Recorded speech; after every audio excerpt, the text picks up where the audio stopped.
Horlicks Network 18, Mission Poshan, Bhavishya Roshan. Hi guys, good morning. As you just saw, the SGX Nifty is indicating a positive start. I mean, global cues have been quite good. The Dow was fired up post that jobs report data. But our own markets, let's see how things go. We have the RBI policy this week as well. Arvind Sanger joins in now to analyze all the market cues for us. He's the managing partner at Geosphere Capital Management. Arvind, hi, good morning, and thanks for being with us. You're here in India. I hope you're having a good stay. You know, first, the discussion that we had before the break with experts like Keki Mistry. Do you believe that the RBI could hike rates, I mean, for the first time in 4 years this week? Or do you think it'll wait for to look at how the monsoon pans out, how things like the MSP hike, etc., has come through? Do you think that we could see some more time before a rate hike comes through?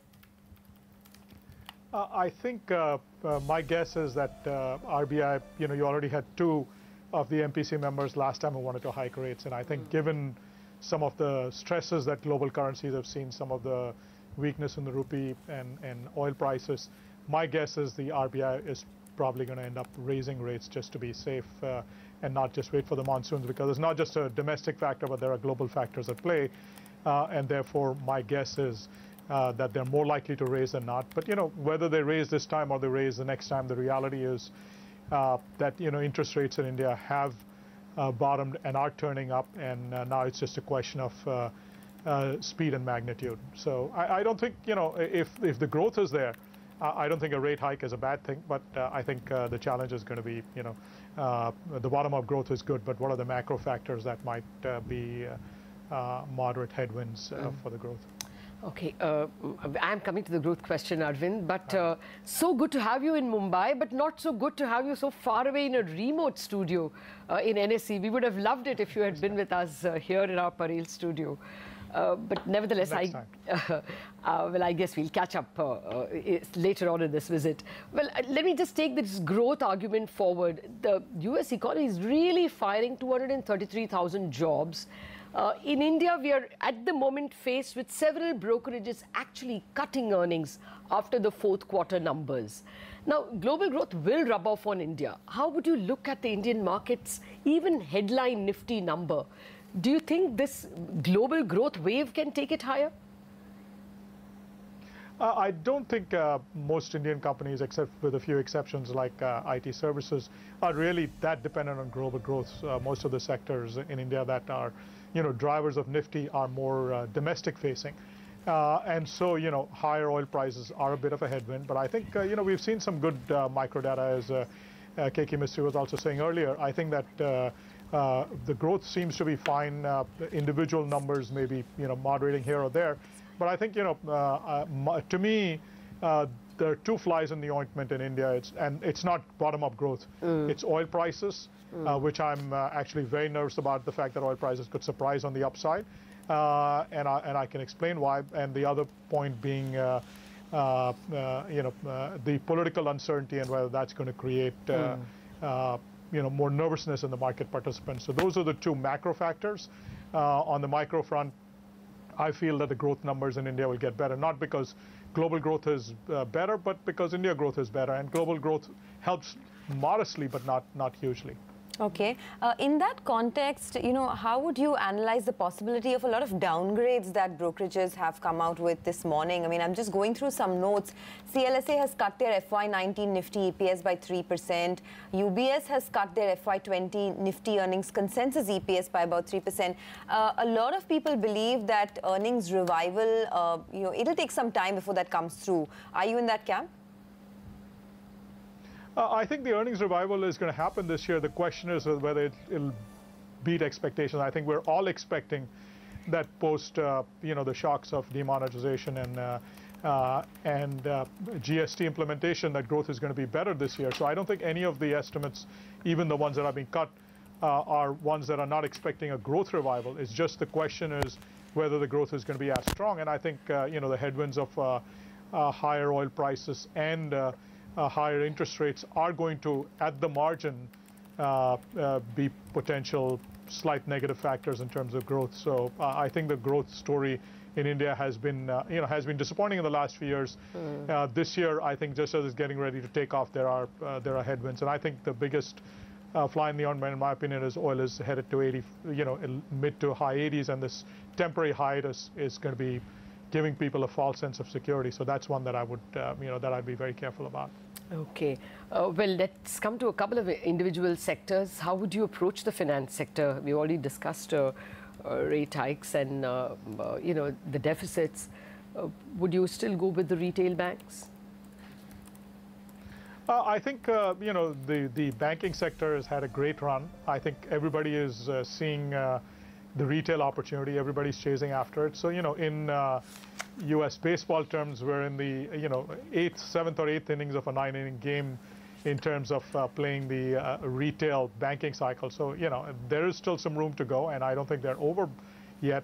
But that's not where I think, the next big undervalued opportunities would lie. I think those would be more, domestic facing. If there's an auto revival, if there is a CV revival, if there is construction revival, housing is an area that has been, laggard that could be seeing revival. So there are areas, many other areas that have not done much in the last few years that have lagged in this cycle. Some of them have done well. Some of the sectors I mentioned, some have not. So I think some of those could be incremental areas of opportunity. Any specific thoughts on ICICI? I'm asking you because there are, continuing whistleblower issues with the management, and now there is an inquiry committee which the bank itself has appointed. There was a fresh salvo from that same whistleblower. But separately, the bank has cleaned up, and it's got a very good retail portfolio as well. So will you look for value, or will you buy the trouble? Well, I think let's separate the institution from the leadership and discuss both separately. I think clearly, there's so much, smoke out there about what the leadership issues are. I would say that we should wait for the board and the independent inquiry to come out with its conclusion. Then we'll find out whether there was any wrongdoing or not. But my basic assumption is that these kind of things, there are multiple lenders, so one lender doesn't drive decision making in these loans. But be that as may, I don't know the details, and I don't have privy to all the information, so that'll come out. As far as the bank itself is concerned, this has been kind of a walking NPL factory, in terms of finding new ways to create loan problems amongst the private sector banks. And I think that is now looking like it's, the worst is behind, and clearly they are positioned for the retail loan growth. They're always, seem to follow the trends rather than lead the trends. They're not unlike, let's say, an HDFC Bank or a Kotak, not early in the cycle. But the valuation is attractive enough that once you get these leadership, cloud resolved one way or the other, I think it could be a very interesting stock, just because it's a market leader and the worst of the NPA issues are receding in.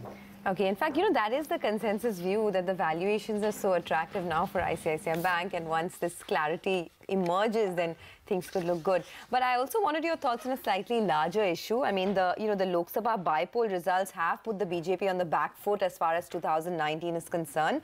Would that be a big risk, according to you, for the markets?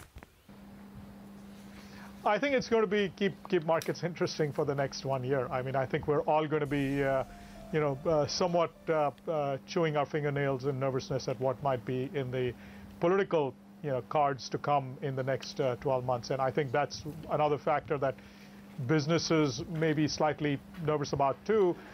Investors will be slightly nervous about. So we'll keep an eye on that. But, at the end of the day, we buy individual companies not because of their expectation of what politics will do for them, but what the fundamentals of growth are. And the reality is that to us, the political nervousness will create buying opportunities. And my assumption is that at the end of the day, any government that comes to power, whether it be a strong BJP government, a BJP coalition government, or some kind of an opposition coalition, has no choice but to stay the path in terms of providing growth. So our central assumption, the market central assumption is going to be a BJP or a BJP-led government. But the other option would be a negative surprise. But I think markets are going to, in my opinion, therefore remain somewhat nervous about that. Right. We'll leave it at that, Arvind Sanger, and hope we will be able to catch up with you in our studio in this visit itself or some subsequent visit. Thank you very much for finding time for us this morning. Have a great stay in India. Thank you. All right, time to get micro. Yes, in fact, lots of stocks to look at, right, this morning. Our entire team is, in fact, here with us. This is the list of top 10 stocks to watch for the day. HDFC Bank will once again be in focus. Nimesh is here to tell us more. Nimesh? Hi, Sonia. So, finally, the depositories have announced the red flag list, which suggests that in HDFC Bank today, there will be a buying of close to 4.3 crore shares, which will be allowed for the FIs. Now, unlike last time, this time the rules have changed. So, for the entire day, the FIs can buy into HDFC Bank stock despite, in spite of, it breaches the limit. So, in today's trade, FIs can buy at as much as they want.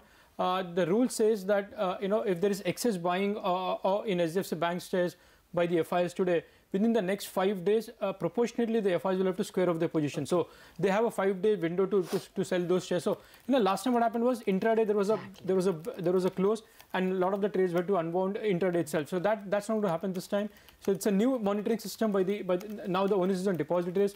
Finally, over the weekend, the announcement has come. So 4.3 crore shares is what will be bought by the FIs today. I was talking to a few analysts, and the general expectation is you will see a pop of close to 4 to 5% in HDFC Bank stock today, given that the way ADRs have moved when the announcement came. So watch out for HDFC Bank. But I guess after today's big buying coming in from the FIs, I think there will be a cap as well. From there on, FIs will not be able to buy. In fact, they'll have to sell if there is an excess buying. So one needs to take into account that as well. Okay, so perhaps later on in the day, people with long positions may have to wind them down. Okay, the other stock that will be on our focus, and this will be a red color, would be ICICI. The same whistleblower, Arvind Gupta, has written a second letter. Ritu has that letter, so Ritu, tell us. Well, the new letter alleges that Ruya's got favors from ICICI Bank's MD and CEO for round-tripping investments into the New Power Group. This is the second letter that Arvind Gupta has written, and this is dated May 11th and addressed to the Prime Minister's office and various investigative agencies. What the letter alleges is this, that the SR Group round-trip investments into New Power Group, which is Chanda Kocher's husband's company, Deepak Kocher's company, via Firstland Holdings Mauritius, and thereby handsomely rewarded Deepak Kocher. There are allegations that through Ruya's son-in-law Nishant Kanodia and nephew Anirudh Bhuvalka, there were various investments made into New Power Group companies between December 2010 and March 2012. Namely, Kanodia invested in New Power via Firstland Holdings to the tune of 324 crore rupees, and Bhuvalka acquired New Power Technologies through AMW Motors, which is owned and controlled by SR Group's companies.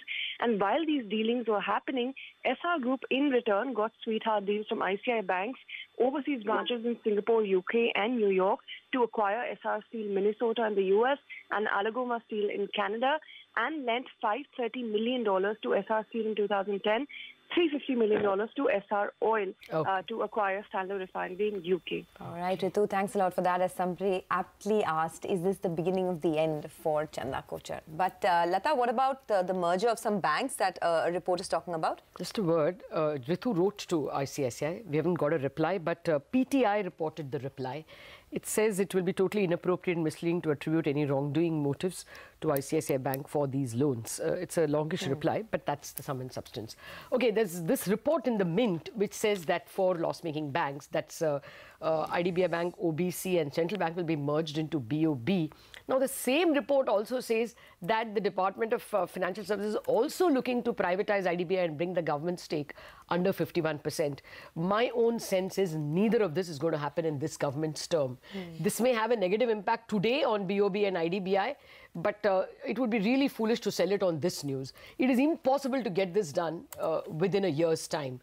You couldn't do IDBI privatization for the last 4 years. You can't do it now when things are much weaker. And merger is like huge. I mean, you have to either delist shares or you have to get together a kind of merger ratio. This looks like for another day, for another term of the same government or another government. Okay, well, we'll keep an eye on the stocks, though. Let's see what the report does to them. But let's move focus now to the pharma names. Dr. Reddy's Biocon is in focus. Ekta, why is that? Well, Dr. Reddy's is in focus. A little bit of positive news. The Srikakulam API SEZ plant has been cleared without observations. It was in April 2017 as well. Sentiment positive. But remember, there are reports indicating that the government could be linking pharma drug prices to a new index and not the WPI. So that could be a bit of a sentiment dampener for all pharmaceutical stocks, especially those exposed to India. And separately, Biocon, negative news where the US FDA has asked for additional information with regards to an other biosimilar application, which is for insulin glargine. Okay, thank you very much for that, Ekta. Nigel, Coal India, record output? Well, Coal India promised us here on CNBC TV18, and they said they're going to be delivering a good set of numbers in May, and that's precisely what's happened. The offtake as well as the production numbers are up between 14 to around 15%. It's a good start to the year. Three key reasons. One is strong demand. We have seen that, in fact, there's a coal shortage. And thirdly, inventory liquidation. Stock opens up in the green. Sure, thanks for that. And then the automakers, Hero Motors numbers, VST tillers also separately. Yes, good numbers from Hero MotoCorp, 11% growth, better than what the street was estimating, and 7 lakh plus. So I expect the stock to be in the green. And for VST tillers, on the flip side, it's actually a weak showing for them this time around. Second successive month of weakness in numbers. So I expect that stock to be in the red. Okay. Well, there's an acquisition by Whirlpool, Anisha. Well, yes, Whirlpool will be in focus because they have signed a strategic joint venture with Elica to expand their cooking business. So remember, Elica is an Italian company, but they have manufacturing units in India. And now they will be manufacturing stuff under the brand name of Whirlpool. Now, the company has indicated the total transaction value can be 162 crores versus their FY18 sale of around 138 crores. So they're getting it at a little over 1 time the sales ratio. Back to you. Okay, thanks for that. Sonia, ATF prices were hiked? Yes, turbine fuel prices once again, second month in a row where there's a massive hike come in, 7.5% on a month-on-month basis. This compares to 6.5% month-on-month basis last quarter. So that's quite a bit really. ATF prices are now at a 4-year high. So in Delhi, it's about 70,000 rupees per kiloliter and 40% of the operating cost. Remember, look at that trend of the hike in prices. But airlines will be passing it on. Okay. Well, and finally, a bunch of stocks that Sonal is watching. Why, Sonal? I'll start with Canfin Homes. I'm looking out for that stock because the company will be taking approval for fundraising at their AGM amounting to rupees 1,000 crore rupees. Mafatlal will also be in focus because board has approved sale of 16 lakh shares of NOSIL Limited, and based on Friday's closing price, it is valued at around 29.5 crore rupees. Both these stocks will be in focus today. Sanghvi Industries also because India Ratings has upgraded the rating of this particular company to IND A+.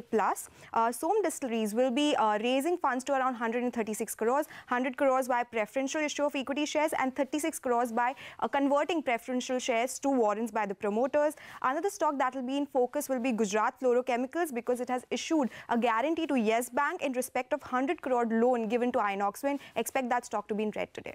Okay, thanks guys. Here's a quick recap then of our top stocks to watch. Expected to gain today are names like HDFC Bank, Dr. Reddy's, Coal India, Hero MotoCorp, BST Tillers, Whirlpool, Canfin Homes, Mafatlal, Sanghvi Industries and Som Distilleries. Well, stocks expected to be under pressure. ICICI Bank, Bank of Baroda, IDBI Bank, Biocon, Gujarat Fluoro, as well as aviation stocks, Jet, Interglobe Aviation and SpiceJet.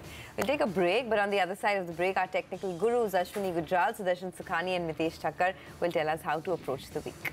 It's time to map what the trades can do today and for the rest of the week. Ashwini Gujral, Sudarshan Sukhani and Mitesh Thakkar join us. Good morning, gentlemen. Ashwini, you first. It was a rather red day on Friday. We ended just a shade below 10,700, but today global cues very positive. Good morning, Lata. I'm not a big believer of global cues. Okay. But definitely the large cap indices are being manipulated. Every second day HDFC Bank opens up 5%. So this is not a normal market. For me, the market trend is fairly clear. If 4:1 declines to advances are happening, then the market basically is down. Now you can take HDFC Bank up 1 day, 2 days, 5 days. But if broader market starts to collapse, then you are not crossing the previous highs.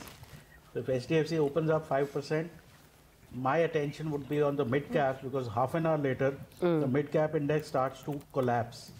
So that is the more secular trend for me.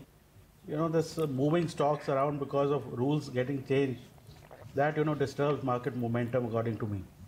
Okay. Sudarshan Sukhani and Mitesh Thakkar are also with us. Gentlemen, morning to both of you. Sudarshan, this market is finding it a bit hard to get above that 10,700 mark conclusively. What's the sense you're getting about how to approach the week, considering we have big queues? Yeah, good morning.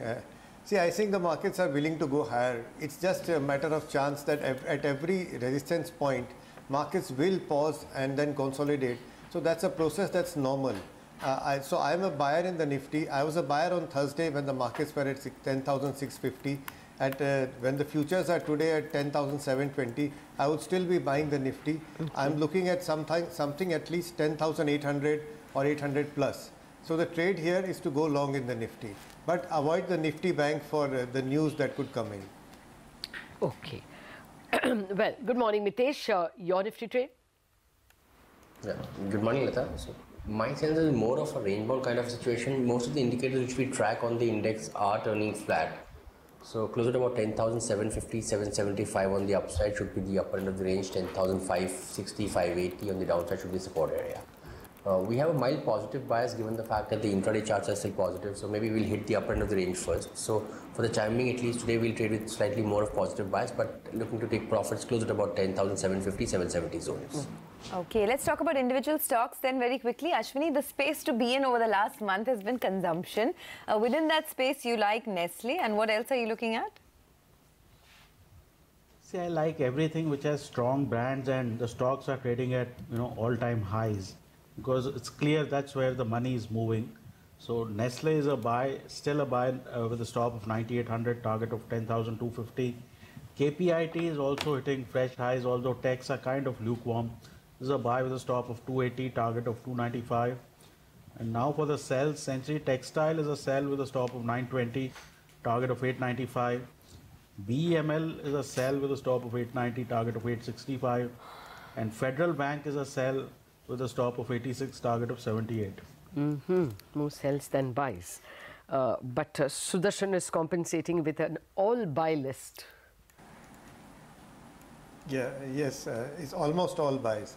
So Yes Bank is a buy, and I said that Yes Bank is a buying opportunity. The stock had a very mild dip on Friday. That's a buy on dips option, because the stock, the chart suggests more stronger rallies in the offing. We should avoid the Nifty bank simply because of the news, but focus on selected private sector banks, which is what I am doing. Euro Motor Corp with a buy. This stock together with Bajaj Auto had a handsome rally on Friday. That should continue. That's the beginning of an up move, at least a reasonable short-term up move. Okay. Dabur made lifetime highs on Friday, and then it retreated a bit, but that's okay. Lifetime highs should be bought into, so we are buying Dabur. And finally, Infi, where a small dip on Friday tells us this is again another consolidation which we should go into. BEML is a short sell. The stock has been falling relentlessly day after day. It's an intraday short, but focus on the long side. Okay, and even Mitesh likes to sort of hedge his bets, 2 buys and 2 sells today, Mitesh? I have 3 buys and 2 sells, and on the buying side, I'll begin with Bajaj Auto. I think Sudarshan mentioned Hero Motor Corp. Bajaj Auto also had a very strong price volume breakout. So keep a stop below 2850, look for a first target of 2980. Chola Finance, the intraday charts are very good. So buy with a stop below 1560, look for targets close to about 1630. And the third buy call is in Godrej Consumer. It's making a fresh swing high. Buy with a stop at 1140 for targets of 1200. And 2 sell calls. Indigo is a sell. The intraday charts are quite negative over here. So keep a stop at 1210 and look for declines to about 1130. And there's some kind of negative price pattern formation going on the charts of L&T Finance. So I'd like to sell that with a stop at 170 for targets of 152. All right, gentlemen, I'm sure we're going to dip in and take your advice repeatedly today. For the moment, we have to take a short break. We will have to discuss some F&O strategies, and then we are going to be joined by another expert. Dheeraj Agarwal joins in after a long gap, actually, to discuss stocks and the outlook for the markets. Well, after the volatile last 1 week, how do you approach this week? Vinod Sharma of HDFC Security is with us to talk about that. Vinod, hi, good morning. Do you think this hurdle of 10,700 to 10,800 could be taken out this week? I don't think so. I think it'll a lot depend upon after this one-time event on Wednesday. Is over, and after that I think to put things in perspective, even if there is a rate hike, we are not so, let's say, afraid of a rate hike, because the earnings are definitely going to go up. Although you're talking about a reduction in the earnings, people are downgrading, but those downgrades are coming from increase of 25% or 18% as the case may be, and this gain itself is very much higher than as compared to what we've had in the current year. And just to put things in perspective once more, in August 2003 till about 2008 January, interest rates in India rose from 4.5% to 7.75%. And in that rising regime, the Nifty multiplied 5 times. So what needs to be seen is, if the companies can pass on, then it's not an issue. Okay. Well, let me come to you. Sorry. Yeah. Let me come to your stocks, because you have all the big boys. You have a buy on Maruti, you have a buy on Reliance, you have a buy on Tata Motors. Yeah, I look at derivatives and technicals. So the data tells me so.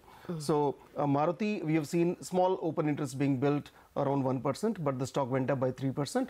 Now this is, mind you, coming after a long gap. So I'm buying the 8,900 call here at around 155, stop loss at 100 and target of around 250. Calls in the beginning are very expensive, always expensive, but you have to keep that stop loss. Now among the big boys, Reliance, obviously, we saw open interest being built up by 4%, 1% the stock went up, and I'm buying the 940 call at around 18, stop loss at 13 and a target around 30. But my what I would like to say is that more stress is on Tata Motors, which I think currently is a hot potato now.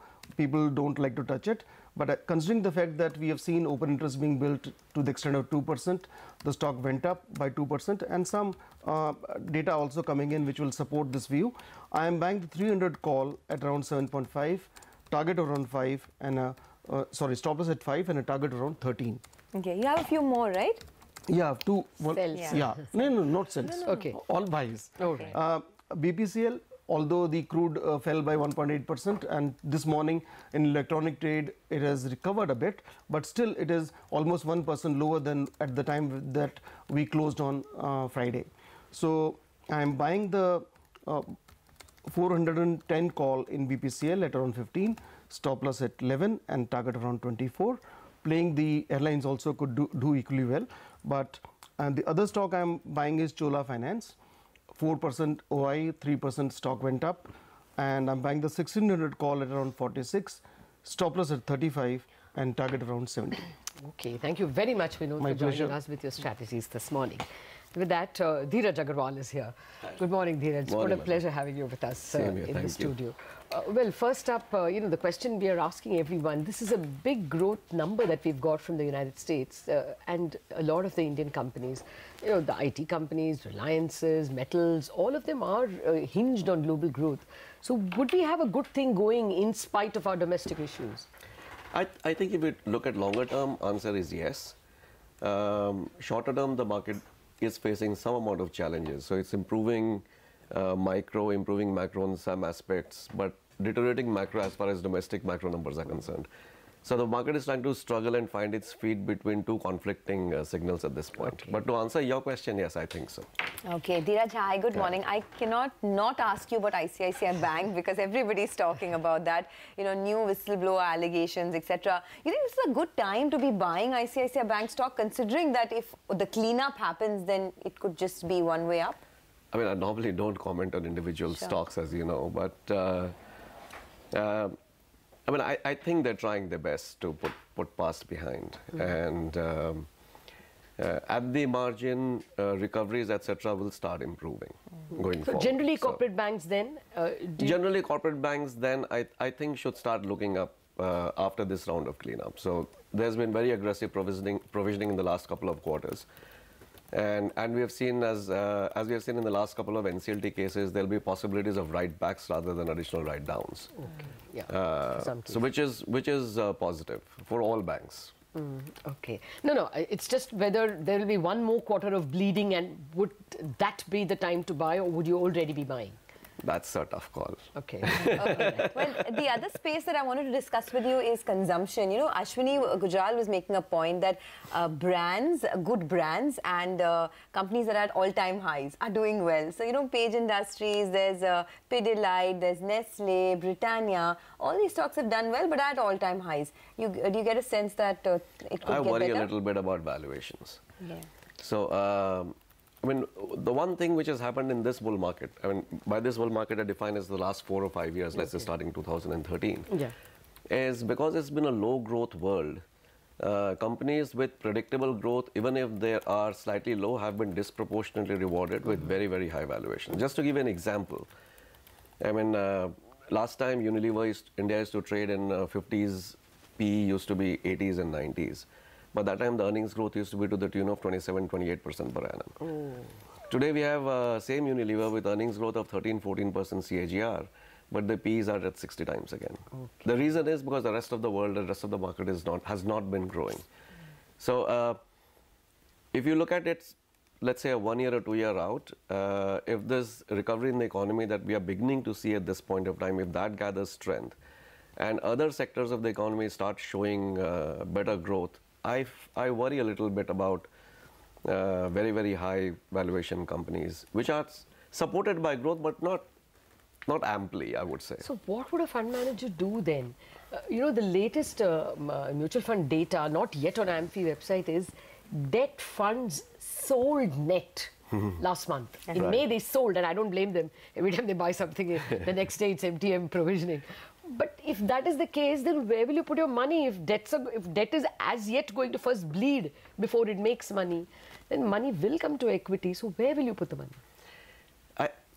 I think that's you pretty much answered the question that she asked, which is the reason why the high valuation consumer companies are going up. Exactly, which you don't like. So if you were the fund manager, what would you do? I would slowly start moving out and start buying companies where I see turnaround. But you phase it out over a period of time because there is no point fighting momentum on day one.